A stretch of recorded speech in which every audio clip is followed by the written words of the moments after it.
Praise the lord. Bible chorus పాడుకుందాం. బలే బాలే మాట, బంగారు మాట, బైబిలు మాట, యేసు మాట. బలే బాలే మాట, బంగారు మాట, బైబిల్లో మాట, యేసు మాట. నా జీవితాన నీ జీవితాన మరువని మాట యేసు మాట. నా జీవితాన నీ జీవితాన మరువని మాట యేసు మాట. బలే బాలే మాట, బంగారు మాట, బైబిల్లో మాట, యేసు మాట. బలే బాలే మాట, బంగారు మాట, బైబిల్లో మాట, యేసు మాట. Praise the lord. బైబిల్ గురించి మనం పాడుకున్నాం కదండి.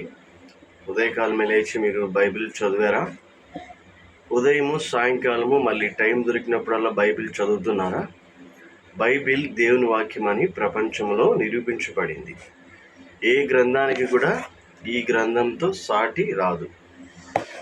ఎన్ని గ్రంథాలు ఉన్నప్పటికీ కూడా బైబిల్ గ్రంథమే నెంబర్ 1 గ్రంథం. ప్రింట్ చేయబడుచున్నవి, అమ్మబడుచున్నవి, చదవబడుచున్నవి అన్నీ కూడా మన బైబిల్ కంటే కూడా వెనుకబడే ఉన్నాయి. ప్రపంచంలో మొట్టమొదటిగా ఏదైనా నెంబర్ 1 పుస్తకం ఉందనంటే అది బైబిల్ పుస్తకమే.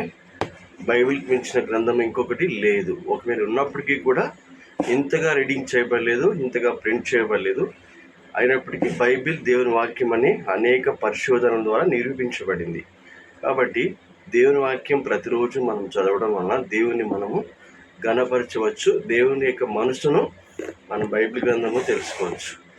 దేవుడు మన కోసం ఏమేమి రాసించాడు ఏంటి అనేది దేవునితో మనం సహవాసం చేస్తూ చదువుతుంటే ప్రతిదీ కూడా దేవుని వాక్యం ద్వారా దేవుడు మనతో మాట్లాడతాడు. ఆది కాలంలో ప్రవక్తల ద్వారా నానా విధాలుగా మాట్లాడిన దేవుడు ఈ అంత్య దినములలో దేవుని వాక్యం ద్వారా మనతో తన కుమారుని ద్వారా పరిశుద్ధాత్మ ద్వారా మాట్లాడతాడు. కాబట్టి ప్రతిరోజు బైబిల్ చదవడం అలవాటు చేసుకోండి. నేనైతే 5 సార్లు బైబిల్ పూర్తి చేశానండి. ఇప్పుడు 6వ సారి చదువుతున్నాను. మీరు కూడా మరి ఎన్నిసార్లు చదివారు బైబిలు? దేవుని వాక్యాన్ని మీరు ప్రేమిస్తున్నారా? దేవుని మహిమపరిచి గణపరచండి. ఎందుకంటే యేసయ్య చెప్పారు కదా, నన్ను గణపరచు వారిని నేను కూడా గణపరుస్తాను. దేవుని వాక్యం మనం గణపరిచినట్లయితే దేవుని గణపరిచినట్లయితే. బోలో జిందా ఖుదా యేసు మసీహ్ కే జై.